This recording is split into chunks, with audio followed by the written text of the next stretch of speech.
You can place messages inside of other messages. These are called threads. We're going to take a look at threaded messages inside of CometChat using the JavaScript SDK in this video. And this will be an interesting subject. So let's get started. I'll begin on the CometChat website, where I'm going to head over to developers and then to documentation. Since we'll be looking at the JavaScript SDK, let's head over to SDKs and select JavaScript for the web. Here, I'm going to expand out messaging, and then I'm going to head over to threaded messages. Threaded messages are just like normal messages, with the difference being that they've been started from a specific message rather than by themselves.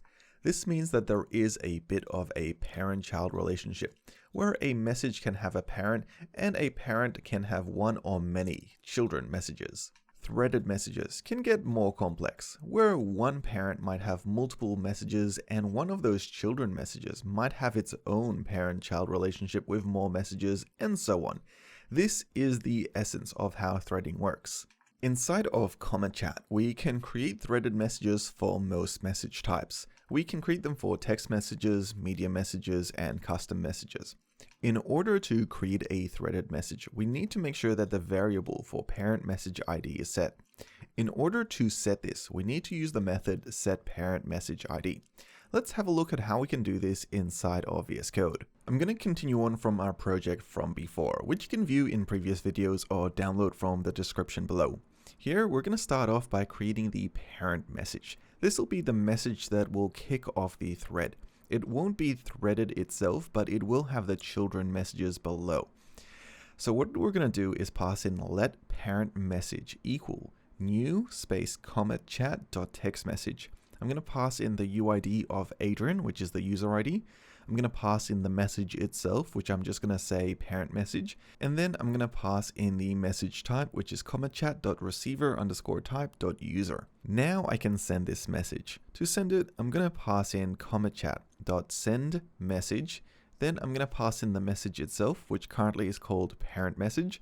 Then I'm going to console log it out. The response from this request will be a message which I'm going to have a look at, because I want to pull out the message ID from this message and use it in the next request where we create the thread. For now, I want to make sure this is working. So I'm going to open up the console, and I can see here that the parent message has been created. And there's an ID here that we can use later on, which is 243.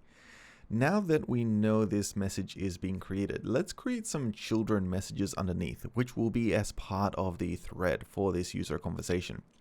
What I'm going to do is create a new variable here. I'm going to pass in let messages equal new CometChat text message. It's going to have the same syntax more or less as we had for the parent message. I'm going to pass in the UID as well as the message text itself, which is children message inside of new thread. And I'm going to pass in the message type, which will just be user. The difference here, however, is that we'll be using a method called setParentMessageID. So what I'll do here is call messageID.setParentMessageID. And I'm going to pass in the ID of the message we just got previously. Each time I send a message, it's going to have a new ID, so making sure that you set this correctly will make sure that it's always dynamic. Great, now we have the essentials set to make sure that this is a threaded message. All we have to do now is send it. I'm going to pass in CometChat.sendMessage with the child message being the value that we pass through, and we'll get a response back here with a new message, and I can console log this out. I'm going to console log this out as the child message and view it as well.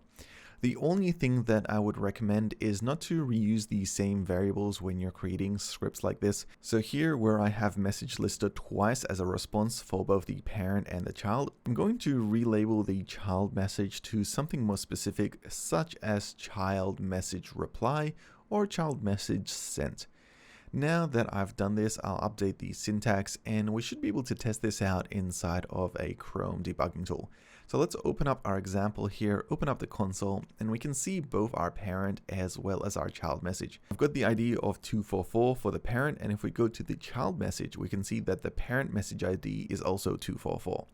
This way we can double check them back to back to make sure that they are the same, and this shows that we've set this up successfully, and we'll be able to turn this now into a threaded conversation. Let's move on to receiving real-time messages inside of threads. They work essentially the same. We previously looked at real-time messages in a previous video, and you can look that up. And we have the code ready to do that.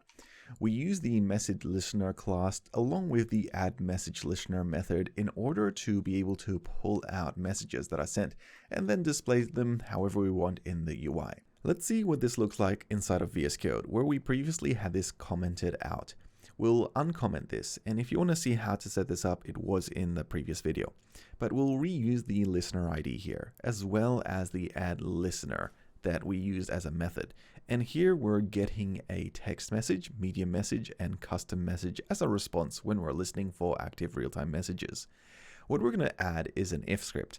This if script will actually check the value that we get as a response. So in this case, it's a text message. We're going to check and get the parent message ID, and we're going to double equal sign and check if it's the same as the active thread ID. Now this thread ID is a value that you can set yourself. If it equals the same as the parent message ID, I'm going to console log out that this text message is part of an active thread.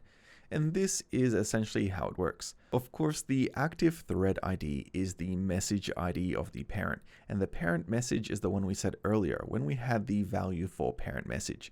So essentially we check the text message, make sure we get the parent message ID, and check if it's the same as the parent message ID that we had. We can copy this across to the other types of messages to perform the same sort of checking on the real-time messages. So if we have a medium message or a custom message that has the same parent message ID as the parent message of the message received in real time, we can console log that out. Now let's move on to having a look at how to fetch all the messages for any particular thread. In order to do this, we'll be using the message request class as well as the message request builder. This is something we looked at previously when fetching conversations in previous videos, but the core essence will be to create and build a message request and then to pull out the messages that we're looking for. And we'll be using the set parent message ID in order to do this. Let's have a look at what this looks like inside of VS Code. What I'll do here is fetch all the messages for a specific thread. There are a few things that we'll need to define here, such as the limit, which I'll currently just set to 0. We'll also need the parent message ID, and we saw previously this was 244 for the message and the parent and child that we created. Finally, I'll need to create the messages request. Here I'm going to pass in new space CometChat.messages request builder. We're going to set the limit here to the limit defined, and we're also going to set the parent message ID to the parent message ID we defined of 244. Now we can build this request and call it. I'm going to call it by calling messages request.fetchPrevious, and then I'm going to get a response. That response will be the messages for that thread. So let's take a look at that. We'll console log them out by calling console.log, calling this as messages for the thread and passing the messages that we receive in here. And we can test out that this works. Let's open up the Chrome tools here and let's see what we get. Here are the messages for the thread. We have one which we only defined, and this one has the parent message ID of 244. Beautiful. I can do the opposite and not show any types of threads. The way that this can be done is by passing in hide replies with a boolean of true. This hides any types of threads that would be gained as part of messages when performing the message request builder. Let's set a UID here and remove set parent message ID and see what types of messages we get back. I'll update the console log here to show that we're not getting any threaded messages, so I'll pass in don't get threaded messages, and let's open up the console now. Here are all the messages coming through, and we can actually open them up to have a look at their ID. If we have a look at the last one, it's got an ID of 250. And if we browse through, we'll eventually find that one where we originally created a parent, and that parent was 244. The child was 245, but we're missing that one. We move straight on to 246, which means that it has hidden that specific message which was part of a thread. I hope you enjoyed this week's video. If you want to find out more, check out the documentation below. Otherwise, if you're looking for next week's video where we take a look at editing messages inside of CometChat, you can find that up here. Awesome.